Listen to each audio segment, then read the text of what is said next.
Good morning class. कौन सा chapter चल रहा है हमारा?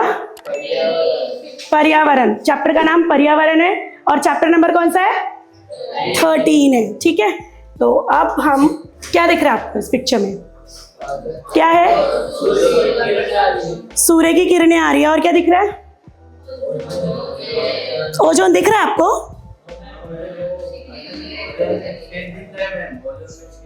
अच्छा, ओजोन में छेद दिख गया। कहाँ है ये? अच्छा ठीक है, तो इसका मतलब ये है कि इस तीसरे भाग में, इस पार्ट के तीसरे भाग में हम लोग ओजोन के बारे में पढ़ने वाले हैं। ठीक है, ओजोन क्या होता है किसी को पता है? नहीं पता? ओजोन की परत क्या होती है? जो हमें या जीवों को, सारे जो जीव हैं उनको सूर्य से आने वाली हानिकारक किरणें, वो कौन सी किरणें हैं? पराबैंगनी किरणें। उसका और क्या नाम है? इंग्लिश में क्या बोलते हैं उसको? इंग्लिश में क्या बोलते हैं? UV rays, ultraviolet rays.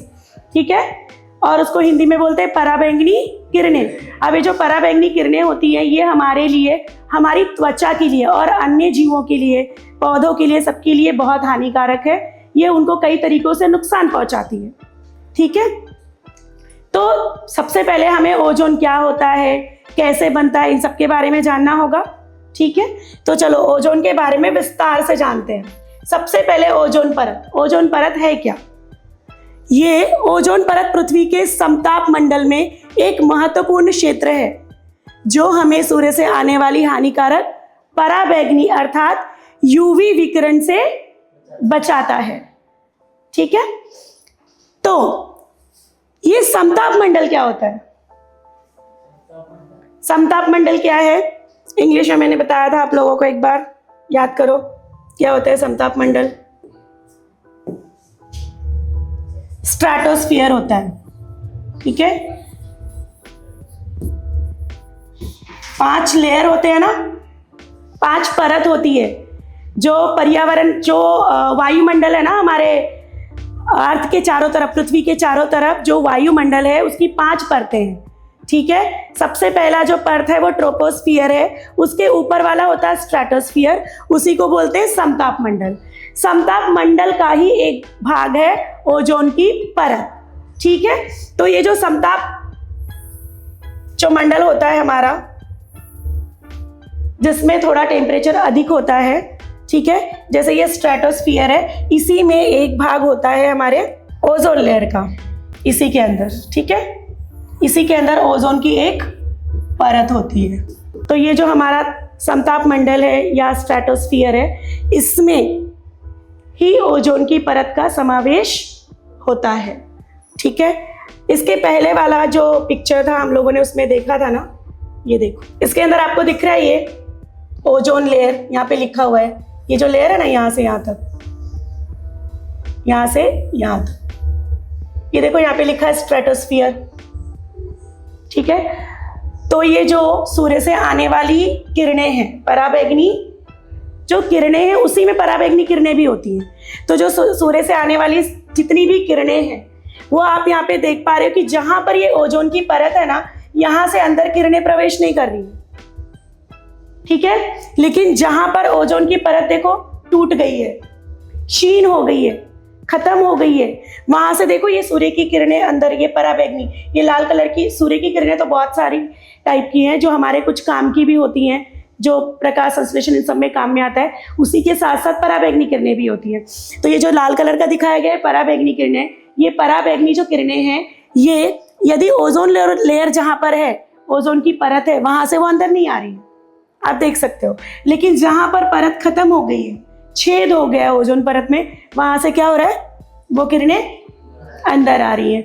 और ये किरणें मैंने पहले ही बताया कि जितने भी सजीव हैं पृथ्वी पर, उन सबके लिए हानिकारक है। इसीलिए ये जो हानिकारक किरणें, इनसे बचना आवश्यक है और इनसे हमें बचाता है ओजोन की परत। इसका मतलब है कि हमें ओजोन की परत को भी बचाना चाहिए। ठीक है, तो सबसे पहले हम ओजोन परत के बारे में जानेंगे, उसके बाद ओजोन परत को नुकसान कौन पहुंचा रहा है और उसको कैसे बचाया जा सकता है, उसके बारे में हम पढ़ेंगे। इसमें भी यही दिख रहा है आपको, दिख रहा है इंग्लिश में लिखा हुआ है स्ट्रेटोस्फीयर, फिर ये ओजोन लेयर है स्ट्रेटोस्फीयर में, ठीक है। उसके ऊपर थर्मोस्फीयर, मीजोस्फीयर, ये सारे होते हैं, ठीक है। तो इसके अंदर में भी ये आपको पृथ्वी दिख रही है, पृथ्वी के ऊपर वायुमंडल है, ये हवा, जो वायुमंडल है जिसके अंदर हवा होती है, तो वो हवा का जो मंडल है पूरा, जो चारों तरफ से जो पूरा घेरा हुआ है, उसी में आता है स्ट्रेटोस्फीयर, और स्ट्रेटोस्फीयर में ही आता है ओजोन की परत। अब हम देखेंगे ओजोन की परत का निर्माण। ओजोन की परत का निर्माण, ओजोन जो है ना 3 ऑक्सीजन की परमाणुओं से बना हुआ है। परमाणु के बारे में हम लोग पढ़ चुके हैं, तो कितने ऑक्सीजन के परमाणुओं से बना है ओजोन? 3 ऑक्सीजन के परमाणुओं से बना हुआ एक अणु है। जब परमाणु मिलते हैं 2 या 2 से अधिक तो क्या बनता है? अणु। तो ओजोन क्या है? एक अणु है जिसका फॉर्मूला क्या है? ठीक है, ओजोन का फॉर्मूला क्या है? O3। तो ये ओजोन का एक अणु है। कितने अणु है ये? एक अणु। और ये कितने परमाणुओं से बना हुआ है? 3 परमाणुओं से बना हुआ है। किसके 3 परमाणुओं से? ऑक्सीजन के। Very good. ऑक्सीजन के 3 परमाणुओं से मिलकर ओजोन का एक अणु बनता है। लेकिन ये इतने आसानी से नहीं बन जाता है, ठीक है। उसके पीछे क्या तकनीक है वो हम देखेंगे। ओजोन के बनने की क्या प्रक्रिया है वो हम देखेंगे। ओजोन का निर्माण दरअसल एक प्राकृतिक प्रक्रिया है, इसको हम तो नहीं करने जाते, प्राकृतिक रूप से अपने आप होता है पर्यावरण में, है ना। तो इस ओजोन परत का जो निर्माण है ये 2 चरणों में होता है, मतलब इसके 2 स्टेप्स हैं। आओ देखते हैं कि कौन से वो 2 स्टेप्स हैं इसके। सबसे पहले क्या लिखा है? ऑक्सीजन का टूटना। तो ये जो ऑक्सीजन है ना, इसका क्या होता है? विखंडन होता है। क्या होता है? विखंडन। और ये ऑक्सीजन के 2 परमाणुओं में क्या हो जाता है? विभाजित हो जाता है, ठीक है। तो ये ऑक्सीजन क्या हुआ? सबसे पहले टूटा और उसके 2 अलग अलग क्या बन गए? परमाणु बन गए। अब ओजोन का निर्माण कैसे होता है? अब जो दूसरे ऑक्सीजन के जो अणु है, ये ऑक्सीजन का एक अणु है ना, अब ऑक्सीजन का जो दूसरा अणु जो पर्यावरण में होगा, वायुमंडल में होगा, उससे ये जाके क्या हो जाएगा? जुड़ जाएगा। तो इससे क्या बन जाएगा? O3। ऐसे ही ये दूसरा भी दूसरे O2 के साथ जुड़ के क्या बना लेगा? O3 बना लेगा, ठीक है। इस तरीके से ओजोन परत का जो निर्माण होता है वो 2 स्टेप्स में होता है। सबसे पहले ऑक्सीजन का एक जो अणु है वो टूटकर ऑक्सीजन के 2 परमाणुओं में विभाजित हो जाता है। फिर वही 2 परमाणु ऑक्सीजन के दूसरे अलग अलग 2 अणुओं से जुड़कर O3 बनाते हैं, अर्थात ओजोन की परत बनाते हैं। तो सबको समझ में आ गया ओजोन का निर्माण कैसे होता है। अब आगे बढ़ते हैं। ओजोन परत, अभी जो जैसे हमने पहले ही जो पिक्चर था उसमें हमने देखा था कि ओजोन की जो परत है उसमें छेद हो रहे हैं, मतलब वो प्रभावित हो रही है। तो वो क्यों प्रभावित हो रही है, उसकी क्या वजह है वो देखते हैं। तो ओजोन की परत का प्रभावित होना मतलब उसका क्षीणन होना। क्षीणन मतलब कि क्षीण होना मतलब धीरे धीरे खत्म होना, टूटना, ठीक है। ओजोन परत का क्षीणन मुख्य रूप से मानव निर्मित रसायनों से होता है। मानव ने जो रसायन बनाए हैं ना अपने उपयोग के लिए, उसी की वजह से जो ओजोन की परत है वो क्या हो रही है? टूट रही है, क्षीण हो रही है, धीरे धीरे खत्म हो रही है। तो सबसे पहले है हमारा क्लोरोफ्लोरोकार्बन। सबसे पहले क्या है? क्लोरोफ्लोरोकार्बन, जिसको शॉर्ट में CFCs भी बोलते हैं। इसी का शॉर्ट फॉर्म है इंग्लिश की स्पेलिंग का, ठीक है। उसके बाद में क्लोरोफ्लोरोकार्बन, हाइड्रो लगाना है बस, इसमें क्लोरोफ्लोरोकार्बन वही रहेगा, ठीक है। और हेलोन, ये भी हैलोजन वाले जिसमें क्लोरीन, ब्रोमीन ये सब कुछ होता है, वो ऐसे वाले कुछ और भी यौगिक होते हैं, लेकिन ज्यादातर CFC, HCFC से ही ओजोन परत में छेद होता है। वो कैसे होता है? ये क्या होता है? वायुमंडल में छोड़े जाते हैं, ठीक है। अब जो भी गैसें जो भी बन रही, ये क्या है? दरअसल गैस है। क्या है ये? गैस है। अभी कहाँ जाएगी? वातावरण में, उसके बाद हमारे वायुमंडल में क्या हो जाएगी, मिक्स हो जाएगी, ठीक है, मिल जाएगी। तो ये जो रसायन है, अब ये आते कहाँ से हैं? मानव ने तो इसको निर्माण किया है, लेकिन ये इसका आने का कोई ना कोई जरिया होगा, किसी न किसी चीज से आता होगा, या किसी जगह से आता होगा। वो है रेफ्रिजरेटर, पता है ना, fridge, air conditioner, AC, aerosol spray, जो स्प्रे किया जाता है ना, बहुत सारे स्प्रेज हम लोग यूज करते हैं, ठीक है, जिसमें ज्यादातर एयर रहता है, ठीक है। ऐसे सिर्फ यही स्प्रे नहीं है, बहुत सारे टाइप के स्प्रे होते हैं, कॉकरोच मारने वाले से और भी बहुत सारे टाइप के स्प्रेज होते हैं। तो वो स्प्रे से भी ये निकलता है। और जो अग्निशामक यंत्र होते हैं ना, ये हमारे बाहर, हमारे जो क्लासेस के बाहर लगाए हुए हैं, सिलेंडर्स जो लगे हुए हैं, फायर एक्सटिंग्विशर्स, वहां से भी ये निकलता है, ठीक है। तो ये सब जरिया है जहां से CFC और SCFC और अन्य यौगिक निकलते हैं, अन्य प्रदूषक निकलते हैं, जो वायुमंडल में मिलकर ओजोन की परत को नुकसान पहुंचाते हैं। जब ये रसायन समताप मंडल तक पहुंचते हैं, स्ट्रेटोस्फीयर में जब जाते हैं, तो ये UV विकिरण द्वारा टूट जाते हैं। UV विकिरण वहां पे आती है, तो ये क्या करते हैं, ये जो CFC SCFC क्या हो जाएगा, वो टूट जाएगा, ठीक है, जिससे क्लोरीन और ब्रोमीन जैसे अत्यधिक प्रतिक्रियाशील परमाणु निकलते हैं। अभी नाम में आपने देखना क्लोरोफ्लोरोकार्बन, तो क्या हुआ, वे क्लोरीन है, फ्लोरीन है, ठीक है, और भी दूसरे तत्व है जिसमें ब्रोमीन भी होता है। तो ये जो CFC होता है ना, जो CFC है और HCFC है, ये क्या हो जाएगा, टूटता है, किसके द्वारा, UV विकिरण जब इसके ऊपर आता है ना, तो ये क्या हो जाएगा, टूट जाएगा, ठीक है। टूटने के बाद इसमें से क्लोरीन अलग हो जाता है, ब्रोमीन अलग हो जाता है, फ्लोरीन अलग हो जाता है, ठीक है। अब ये क्या करते हैं पता है आपको, ये ओजोन के अणुओं को तोड़ने का काम करते हैं। ये जो ब्रोमीन और क्लोरीन है ना, ये जो इनसे निकलते हैं, अलग हो जाते हैं। सबसे पहले ये प्रदूषक जाते हैं वातावरण में, हमारे वायुमंडल में, उसके बाद जो सूरज की किरणों के साथ जो UV विकिरण आता है, वो इन सबको तोड़ देता है। इसमें से क्लोरीन और ब्रोमीन के परमाणु अलग हो जाते हैं। अब ये जो परमाणु है क्लोरीन और ब्रोमीन के, ये उत्प्रेरक का काम करते हैं, मतलब कि क्रियाशील बनाते हैं, ठीक है। और क्या करते हैं, ऑक्सीजन के अणुओं में बदल जाते हैं। ये O3 को तोड़ देते हैं, O3 को क्या कर देते हैं, तोड़ देते हैं, और इससे ये ऑक्सीजन के अणुओं में बदल जाता है, वापस ऑक्सीजन बन गया। तो ओजोन की परत तो रही कहां, क्योंकि उससे क्या हुआ, ऑक्सीजन अलग हो गया, ठीक है। तो इस प्रकार एक क्लोरीन जो परमाणु होता है ना, सिर्फ एक क्लोरीन परमाणु, सोचो, हजारों ओजोन अणुओं को नष्ट कर सकता है, उसमें इतना पावर होता है, उत्प्रेरक का काम करता है वो, मतलब कि ओजोन से पुनः ऑक्सीजन बनाने में मदद करता है।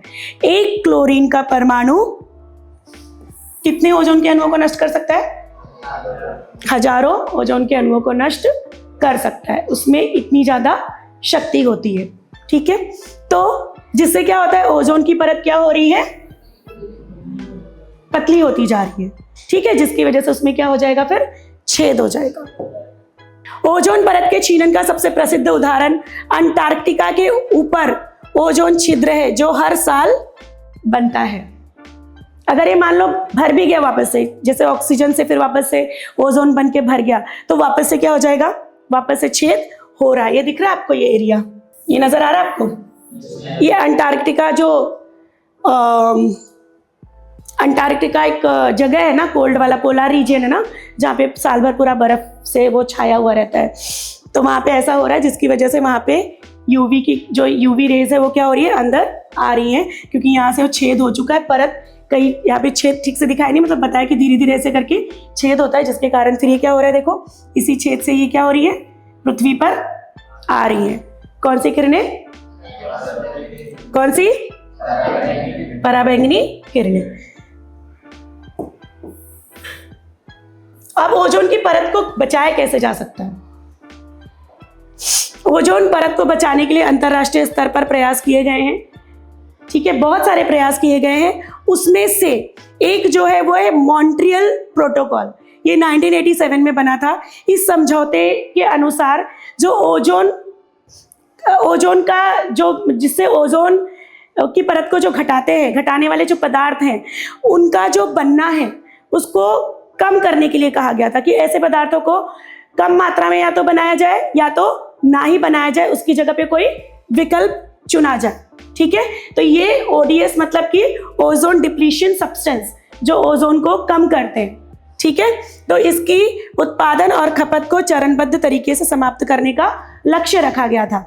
एक ही साथ नहीं कर सकते ना, धीरे धीरे धीरे धीरे उसकी जगह पे कोई विकल्प आएगा तो ही हम उसको बंद करेंगे।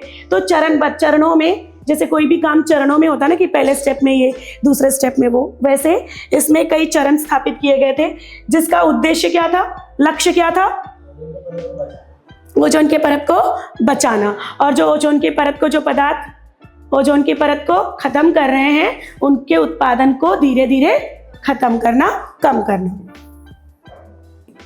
अब व्यक्तिगत और सामूहिक, ये तो हुआ गवर्नमेंट वाला, ऐसे बहुत सारे हैं, बहुत सारे उदाहरण हैं जो पूरे वर्ल्ड के जो गवर्नमेंट है उन्होंने बहुत सारे कदम उठाए थे।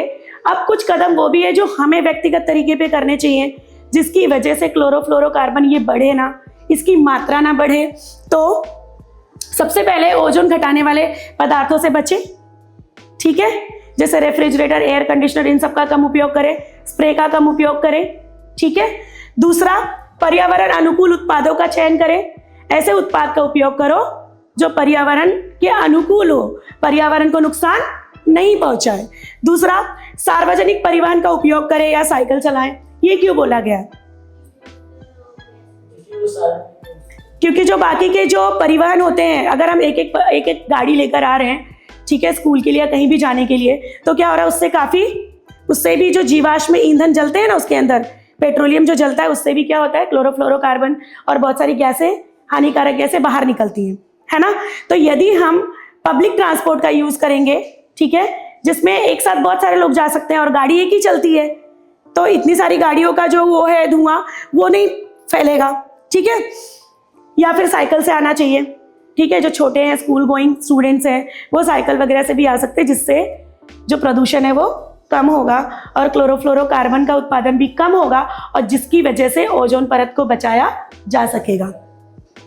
ऊर्जा को बचाए, फिर से वही है, ऊर्जा बचाना मतलब किसी भी तरीके की ऊर्जा को बचाओ ताकि जीवाश्म ईंधन को ज्यादा जलाना ना पड़े, क्योंकि उसी से क्लोरोफ्लोरोकार्बन ये गैस निकलती है अत्यधिक मात्रा में। वृक्षारोपण करें। पता ना, जो वृक्ष होते हैं वो क्या करते हैं, जो हानिकारक गैसें होती हैं उनको अवशोषित करते हैं, तो इसीलिए हमें वृक्ष भी लगाना चाहिए, वृक्षारोपण करना चाहिए।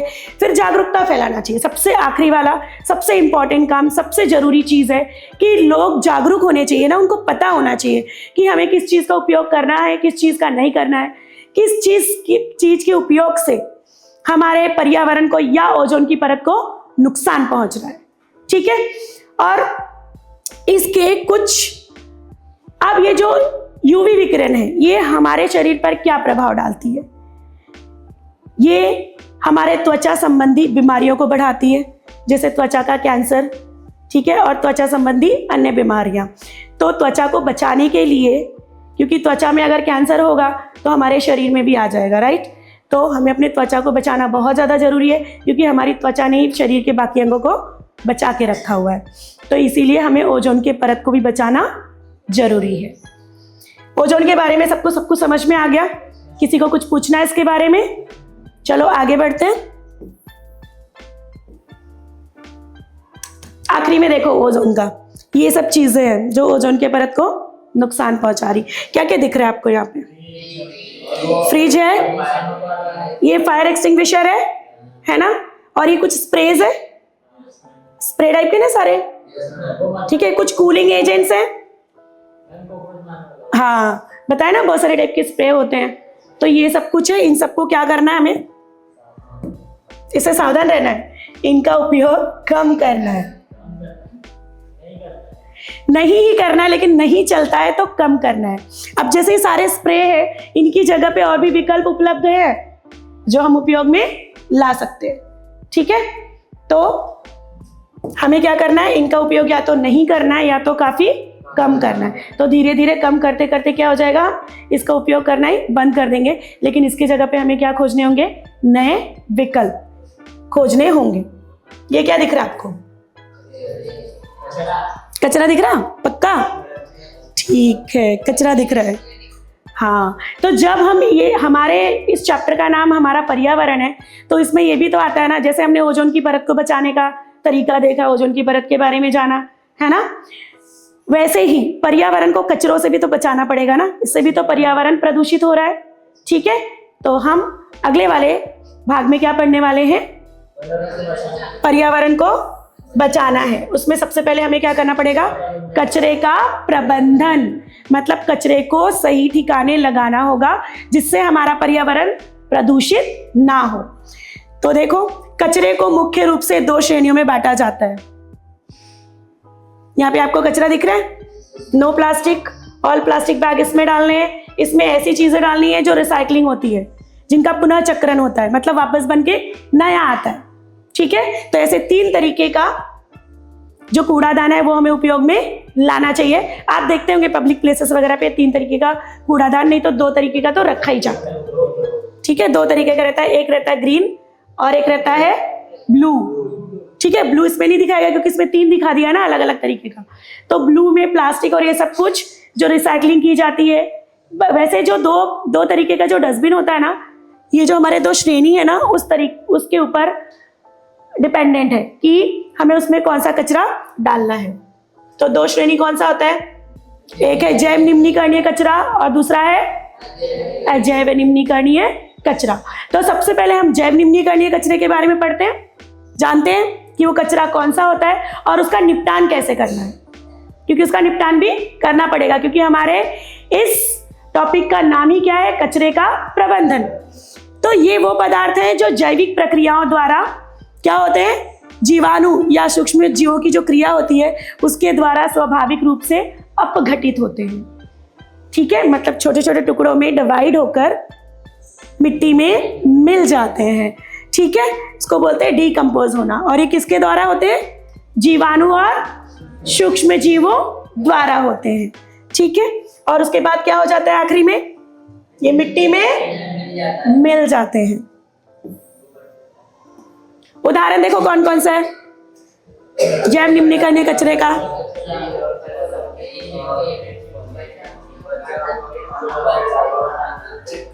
ओके, रसोई का कचरा, सब्जी और फलों के छिलके रहते हैं, बचा हुआ खाना रहता है, पेड़ पौधों की पत्तियां, कागज, गोबर आदि, ये सब क्या है, जैव निम्नीकरणीय कचरा है ये सब। ठीक है, यहाँ पर आप पिक्चर में भी देख सकते हो, देख रहे हो सब, ये सारे क्या है, जैव निम्नीकरणीय कचरा है। इनको ज्यादातर हरे कलर के कूड़ादान में डाला जाता है और जो नीले कलर का कूड़ादान है उसमें अजैव निम्नीकरणीय डाला जाता है। ठीक है, सूखा कचरा। तो देखो प्रबंधन के तरीके, सबसे पहले क्या है, कंपोस्टिंग, मतलब खाद बनाना। क्या बनाना, खाद बनाना। इसमें ये सिंपल तरीका है, सबसे आसान और साधारण तरीका है। इसमें जितना भी हमारा जैव निम्नीकरणीय कचरा है जो हमारे घरों से निकलता है, या गोबर आदि जो पशुओं से निकलता है, या हमारे खेत से जो हमारी फसल होती है उसका जो बचा हुआ कचरा रहता है, उन सब का उपयोग करके हम खाद बना सकते हैं। उसमें क्या किया जाता है, पहले जैसे मिट्टी डाल दिया एक परत, उसके ऊपर में फिर और कचरा डाल दिया, फिर मिट्टी डाल दिया, ऐसे करके हम खाद बना सकते हैं जो हम खेतों में डाल सकते हैं या पौधों को दे सकते हैं। ठीक है, तो पहला था हमारा कंपोस्टिंग। दूसरा क्या है, वर्मी कंपोस्टिंग। यहाँ पे क्या दिख रहा है आपको, केचुए दिख रहे हैं सब। ठीक है, तो वर्मी कंपोस्टिंग, वर्म का मतलब होता है यहाँ पे केचुआ। ठीक है, तो केचुए का उपयोग करके, क्योंकि जो केचुआ है ना ये क्या करता है, खाद बनने की गति को बढ़ा देता है। ये जो हमारा जैव कचरा होता है ना, बायोडिग्रेडेबल जो वेस्ट होता है, उसको खा के डाइजेस्ट करके बॉडी से बाहर निकालकर फटाफट इस प्रक्रिया को कंप्लीट कर देता है। ठीक है, तो यदि हमें खाद बनाने की प्रक्रिया को बढ़ाना है, तेज उसको गति देनी है, तो उसमें हमें क्या डाल देने चाहिए, केचुए। तो इस तरीके के खाद को हम बोलते हैं वर्मी कंपोस्ट। ठीक है, अब तीसरी विधि है बायोगैस बनाना। ठीक है, इसमें ज्यादातर क्या होता है, जो पशुओं का जो रहता है ना वेस्ट, पशुओं से निकला हुआ गोबर आदि, उनका मलमूत्र, इन सब का उपयोग करके बायोगैस बनाया जाता है। इस टैंक में डाल दिया जाता है, इसके अंदर वो सड़ता है, और उससे गैस का निर्माण होता है और उस गैस को पाइप के जरिए ले जाके उससे खाना बनाया जा सकता है या घर में रोशनी की जा सकती है। ठीक है, तो गांव में इस तरीके से भी कचरे का प्रबंधन किया जा सकता है। यदि हमें गैस चाहिए तो हमें बायोगैस का उत्पादन करना होगा, खाद चाहिए तो हम खाद बना सकते हैं। ठीक है, तो ये था जैव निम्नीय कचरे का प्रबंधन। अब देखते हैं अजैव निम्नीकरणीय कचरा। ये वो पदार्थ है जो प्राकृतिक रूप से अपघटित नहीं होते, कोई भी सूक्ष्मजीव इनको अपघटित नहीं कर सकता है, इसीलिए इस कचरे के प्रबंधन में काफी मुश्किलें आती हैं। तो इसमें अलग अलग तरह के कचरे का अलग अलग तरीके से प्रबंधन किया जाता है।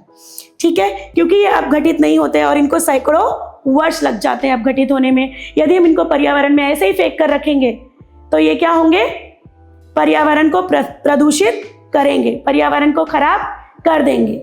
ठीक है, हर जगह में कचरा ही कचरा नजर आएगा यदि हमने इनका प्रबंधन सही तरीके से नहीं किया। इस कचरे के प्रबंधन में इसलिए मुश्किलें आती है कि यदि इनको आप जलाओगे तो हमारा वातावरण, पर्यावरण प्रदूषित हो जाएगा, वायुमंडल प्रदूषित होगा। यदि आप इनको पानी में बहा दोगे तो जल प्रदूषित हो जाएगा, यदि भूमि पे रखोगे तो भूमि प्रदूषण बढ़ेगा। इसीलिए इसके प्रबंधन में मुश्किलें आती हैं, इसको बहुत सोच समझ के इसका प्रबंधन करना पड़ता है। तो आओ देखते हैं कि कैसे करते हैं। इसके कुछ उदाहरण है। प्लास्टिक जो पॉलीथीन बैग होते हैं, बोतलें आप यहाँ पे देख पा रहे हो। ठीक है, अजैव निम्नीकरणीय जो पदार्थ है यहाँ पे आपको नजर आ रहे हैं, ये डब्बे हैं, ये बल्ब है, कुछ कांच की चीजें हैं, कुछ प्लास्टिक की चीजें है ना, कांच, धातु, थर्माकोल, सिंथेटिक कपड़े, सिंथेटिक मतलब कि मानव निर्मित, जो प्राकृतिक रूप से कपड़े नहीं बनते, जो मानव निर्मित रसायनों से बनते हैं जो कपड़े, उनको सिंथेटिक बोलते हैं, और इलेक्ट्रॉनिक कचरा, ई वेस्ट आदि। ठीक है, ये सारे जो कचरा है ये सब क्या है, अजैव निम्नीकरणीय कचरा है। अब देखते हैं इनका प्रबंधन किस प्रकार से कर सकते हैं। सबसे पहला तरीका है पुनः चक्रण। क्या? पुनः चक्रण, जिसको हम क्या बोलते हैं, रिसाइकलिंग। कुछ वस्तुएं जैसे कि कांच और प्लास्टिक की बोतलें है ना, कुछ पेपर्स भी होते हैं जिनका क्या होता है, पुनः चक्रण। वापस से पेपर बनाया जाता है, प्लास्टिक से वापस प्लास्टिक बनाया जाता है, कांच से वापस कांच बनाया जाता है। तो ऐसी चीजों को हमें अलग करके रखना चाहिए, फिर जो कबाड़ी वाला आता है उसको बेच देना चाहिए, उससे हमें कुछ पैसे भी मिल जाएंगे और साथ में वो कचरा पुनः चक्रण के लिए चला जाएगा। तो ऐसे कहीं उसको हर जगह ऐसे फेंकना नहीं पड़ेगा और उससे हमारा पर्यावरण प्रदूषित नहीं होगा। उसके बाद में अगला है पुनः उपयोग, मतलब कि रीयूज। क्या? रीयूज। अब इसमें आप एक ही उदाहरण देख रहे हैं, ऐसे बहुत सारे हैं। आप लोग हर बार कंपटीशन में पार्टिसिपेट करते हो ना, बेस्ट आउट ऑफ वेस्ट, उसमें हम क्या कर रहे हैं, रीयूज कर रहे हैं। जिसको पहले से हम यूज कर चुके हैं, जो कचरा बन चुका है, उसका उपयोग वापस से कर रहे हैं। तो आप लोगों ने लास्ट टाइम हमारा एक एक्सपो लगा था, उसमें आप लोगों ने बनाया था बहुत सारी चीजें जो वेस्ट चीजों से बनी हुई थी, है ना।